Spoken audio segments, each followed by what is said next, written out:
વંદે માતરમ વિદ્યાર્થી મિત્રો, આજે આપણે વિષય જીવવિજ્ઞાનમાં ચેપ્ટર નંબર 9 જૈવ અણુઓ એટલે કે બાયોમોલેક્યુલ્સ, જેમાં આજનો આપણો ટૉપિક છે જીવનનો ચયાપચયિક આધાર, મેટાબોલિક બેઝિસ ફોર લિવિંગ.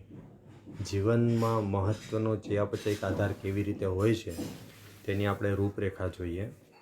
ચયાપચય પથ દ્વારા સામાન્ય ઘટકોમાંથી જટિલ ઘટકો, તમને બધાને ખ્યાલ હશે ગઈકાલે આપણે ચયાપચય પથની વાત કરી હતી, જેમાં ગ્લુકોઝ એટલે કે કાર્બોદિત, પ્રોટીન, લિપિડ વગેરે જુદા જુદા માર્ગે થઈને જુદી જુદી નિપજોમાં રૂપાંતર થતાં જોવા મળે છે. તો ઘણા બધા ચયાપચય પથમાં એવું પણ હોય છે કે સામાન્ય ઘટકોમાંથી જટિલ ઘટકો બનતા હોય છે, જેમ કે એસિટિક એસિડમાંથી કોલેસ્ટ્રોલનું બનવું. તો આપણા શરીરની અંદર બે પ્રકારના કોલેસ્ટ્રોલ નિર્માણ થતા હોય છે, બેડ કોલેસ્ટેરોલ અને સારી ક્વોલિટીનું કોલેસ્ટેરોલ એટલે કે ગુડ કોલેસ્ટેરોલ. તો HDL અને LDL એમાં જે લો ડેન્સિટી લિપોપ્રોટીન છે એને આપણે કહી શકીએ કે ખરાબ, એટલે કે બેડ કોલેસ્ટેરોલ. તો આ જટિલ એક ઘટક છે એમ આપણે કહેવાય. તેમજ જટિલ પદાર્થોમાંથી સરળ પદાર્થો જેવા કે કંકાલ સ્નાયુમાં ગ્લુકોઝમાંથી લેક્ટિક એસિડનું નિર્માણ થવું. તો ઘણીવાર જ્યારે માનવ શરીરને અપૂરતા પ્રમાણમાં ઓક્સિજન મળતો હોય ત્યારે કંકાલ સ્નાયુની અંદર ગ્લુકોઝનું વિઘટન થઈ લેક્ટિક એસિડ બનતું જોવા મળે છે.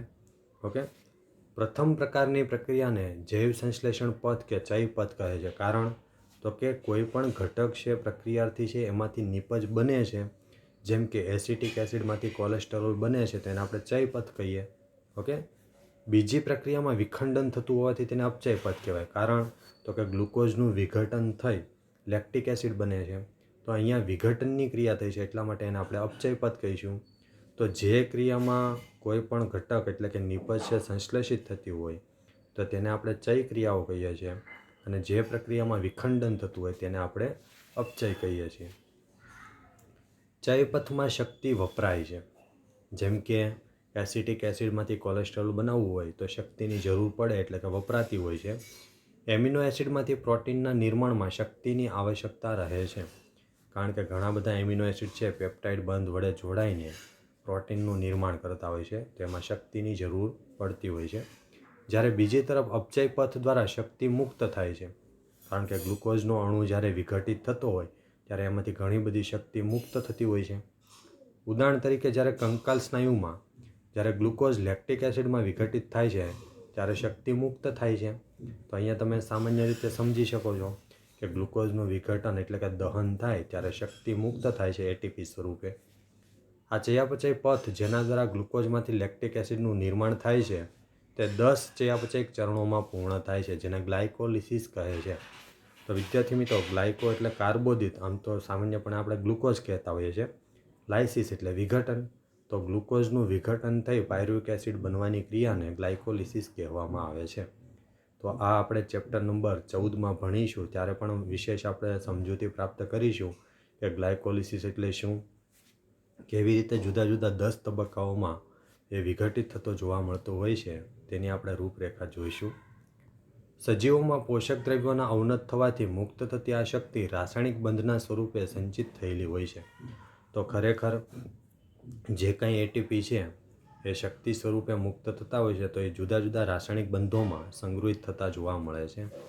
આ બંધ શક્તિ જ્યારે અને જ્યાં આવશ્યક સજીવ તંત્રોમાં શક્તિ ચલણનું મહત્વપૂર્ણ સ્વરૂપ રાસાયણિક બંધના સ્વરૂપમાં રહેલી શક્તિ છે, જેને એડિનોસાઇન ટ્રાયફોસ્ફેટ કહે છે. તો આપણા શરીરની અંદર કે વનસ્પતિમાં શક્તિનો સંગ્રહ કયા સ્વરૂપે થાય છે, તો આપણે એમ કહી શકીએ કે એટીપી સ્વરૂપે. એટીપી એટલે શું, તો કે એક પ્રકારનો રાસાયણિક બંધ છે કે જે ઉર્જાનો સંગ્રહ કરે છે, જેને આપણે કહીએ છીએ એડિનોસાઇન ટ્રાયફોસ્ફેટ. એટીપીનું પૂરું નામ છે એડિનોસાઇન ટ્રાયફોસ્ફેટ. જે ઉર્જાનું ચલણ છે કોનું, કોષનું. સજીવો તેમની શક્તિ કેવી રીતે પ્રાપ્ત કરે છે, તો સજીવ પોતે શક્તિ કેવી રીતે મેળવતો હોય છે, તો આપણને જો કે એક તો ખ્યાલ છે કે પોતે ખોરાક પ્રાપ્ત કરીને શક્તિ નિર્માણ કરે છે. તેમાં કયા પ્રકારની યોજના વિકાસ પામી, તેઓ કયા સ્વરૂપે અને કેવી રીતે શક્તિનો સંચય કરે છે, તો વનસ્પતિ પોતે વધારાની શક્તિ છે સ્ટાર્ચ સ્વરૂપે સંગ્રહિત કરે છે. જ્યારે જ્યારે જરૂર હોય ત્યારે સ્ટાર્ચનું દહન થાય, ઓક્સિડેશન થાય, તેમાંથી શક્તિ મુક્ત થાય.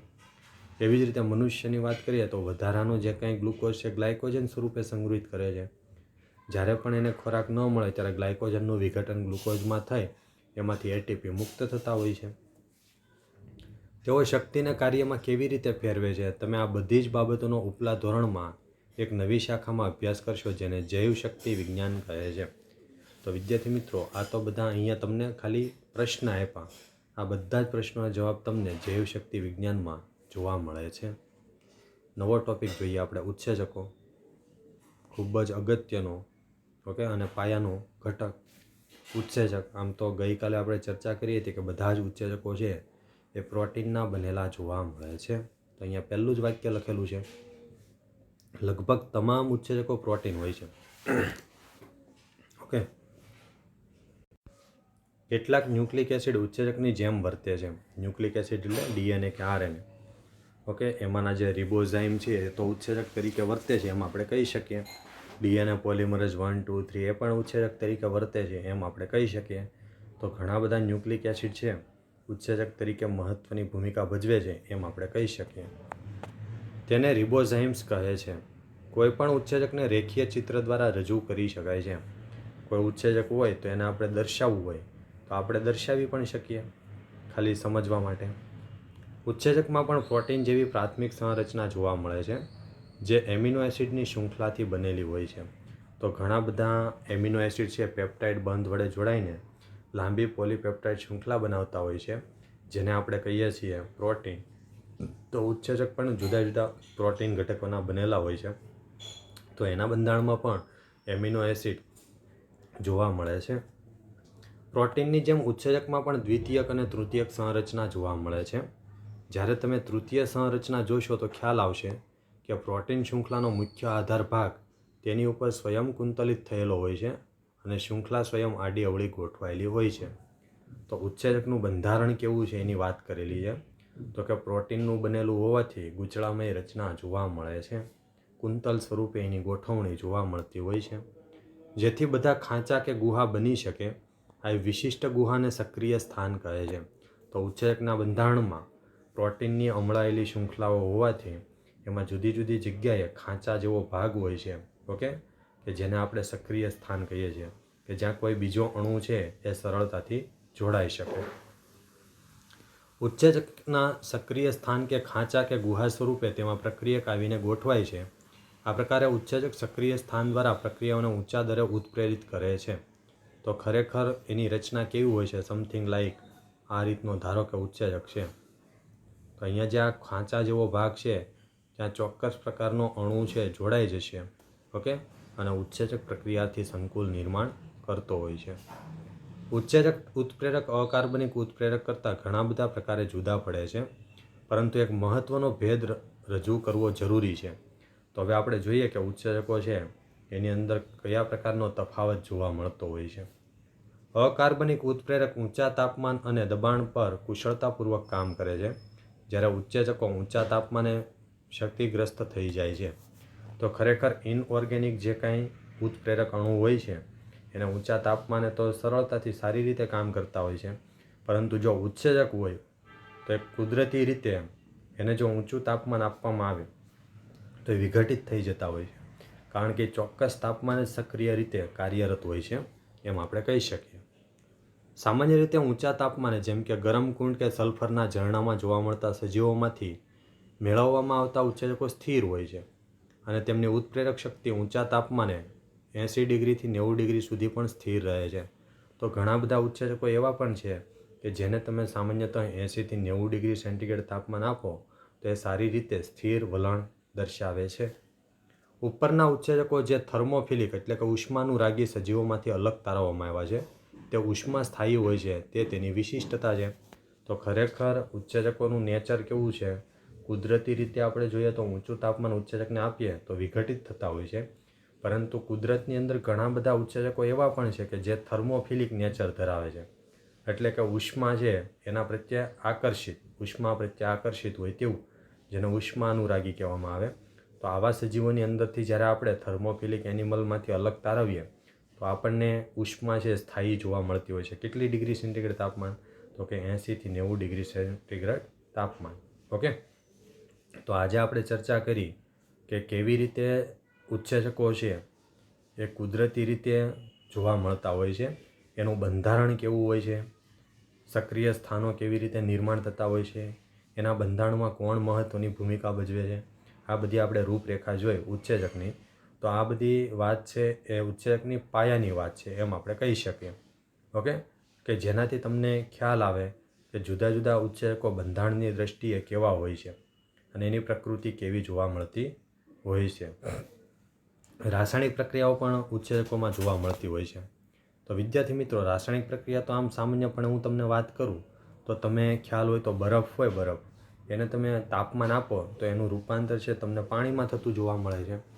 પાણીને તમે ગરમ કરશો તો વરાળ સ્વરૂપનું રૂપાંતર જોવા મળે.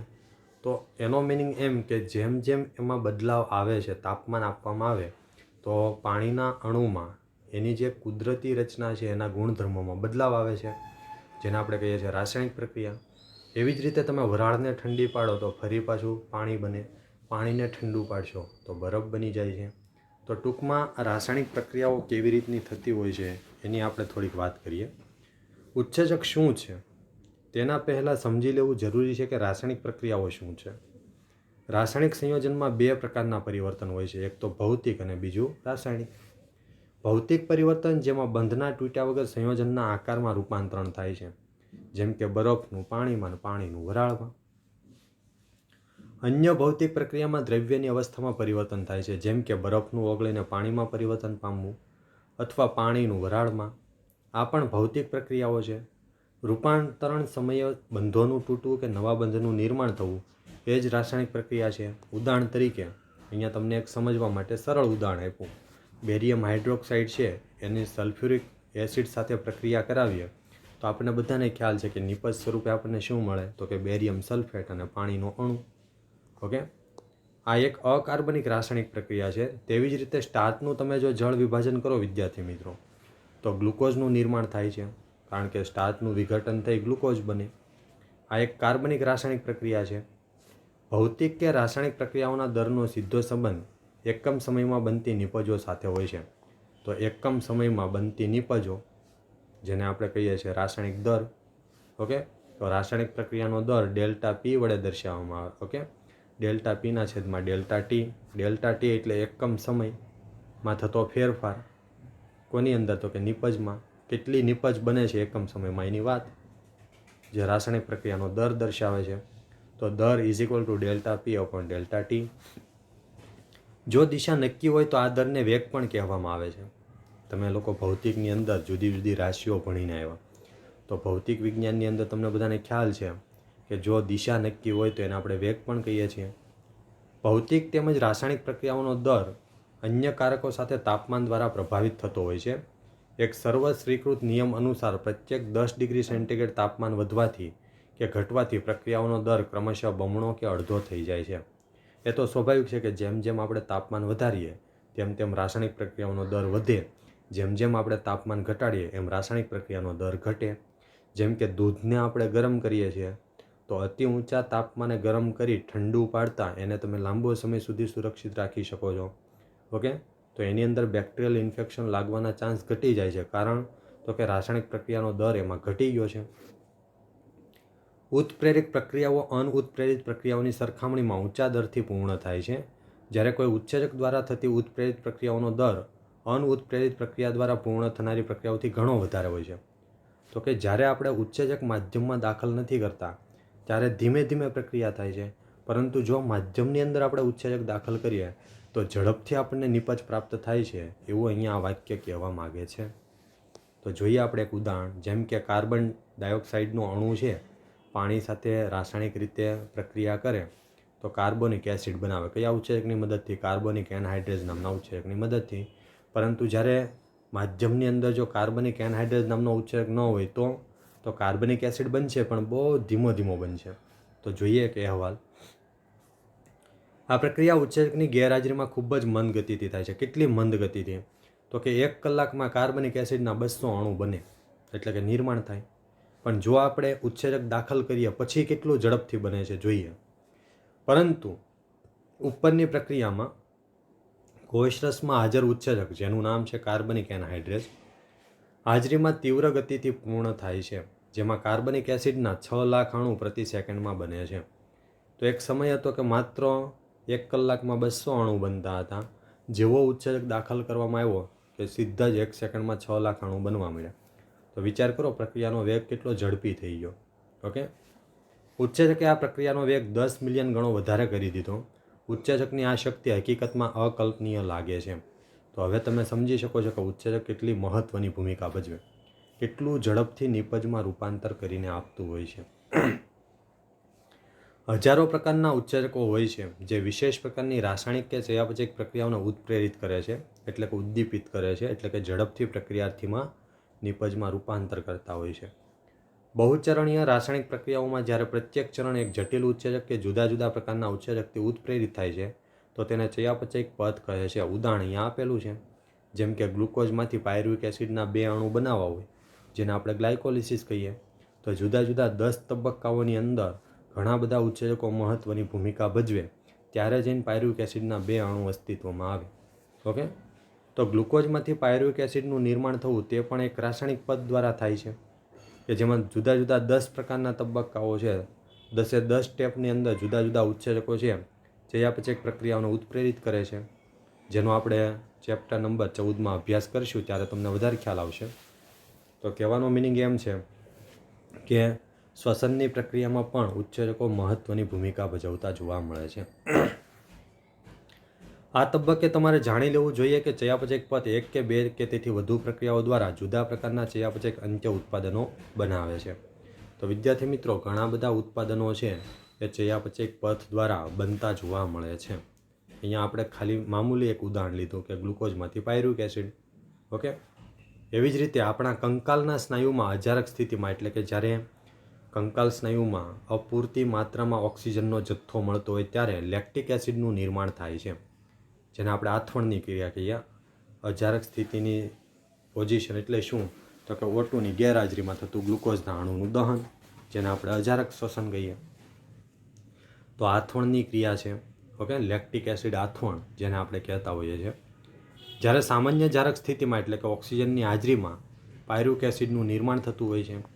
ઈસ્ટમાં આથવણ પ્રક્રિયા દરમિયાન ઉપરના પથ દ્વારા ઇથેનોલનું નિર્માણ થાય છે. 14મા ચેપ્ટરમાં જો કે આ બધી ચર્ચાઓ આવે જ છે વિગતવાર, પણ તેમ છતાં પણ એડવાન્સમાં આપણે કહીએ કે એકકોષી જે ફૂગ છે ઈસ્ટ, એની અંદર તમે જો આલ્કોહોલિક આથવણ પ્રેરો તો તમને નિપજ સ્વરૂપે ઇથેનોલ પ્રાપ્ત થતો જોવા મળે છે. જુદી જુદી દિશાઓમાં જુદા જુદા પ્રકારના ઉત્પાદનોનું નિર્માણ શક્ય બન્યું છે.